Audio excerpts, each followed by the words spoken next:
आंदोलन अंकुशच्या बैठकीत बोलताना प्रमुख धनाजी चोडमुंगे या वर्षीपासून ऊस रिकव्हरी प्रयोगशाळा धनाजी चोडमुंगे लोकवर्गणीतून राज्यातील पहिला उपक्रम.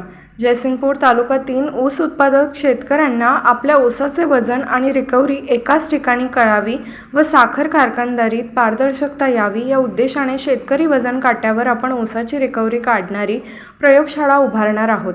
याची उभारणी येत्या 2 महिन्यात करायची असल्यामुळे निधी संकलन या महिनाअखेर पूर्ण करावे असे आवाहन धनाजी चोडमुंगे यांनी केले.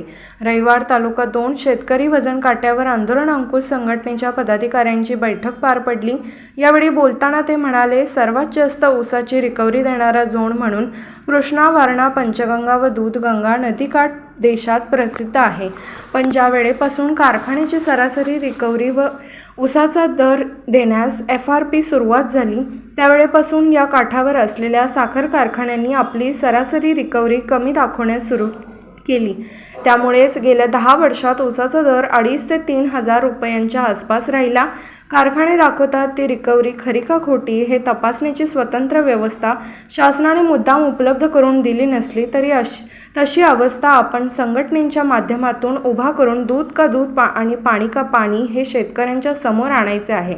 अशा प्रकारची प्रयोगशाळा ही राज्यात प्रथमच उभारली जात असून या प्रयोगामुळे साखर कारखानदारीत पारदर्शकता आणण्यास मदत होणार असल्याचा विश्वास श्री चोडमुंगे यांनी व्यक्त केला. यावेळी राकेश जगदाळे, दीपक पाटील, उदय होगले, नागेश काळे, संजय चौगुले, उद्धव मगदूम, सचिन हेरवाडे, रशीद मुल्ला, देवेंद्र चौगुले, अनिल हुपरीकर, धनाजी माने, पिंटू ठेकळे, धनंजय जगनाडे, सारंग परीट, सर्जेराव बाबर, प्रकाश पाटील, अनिल केस्ते, भूषण गंगावणे, अमोल गावडे, प्रमोद नाईक, पृथ्वीराज चोडमुंगे, शशिकांत काळे यांच्यासह कार्यकर्ते उपस्थित होते. SK news, Jaysingpur.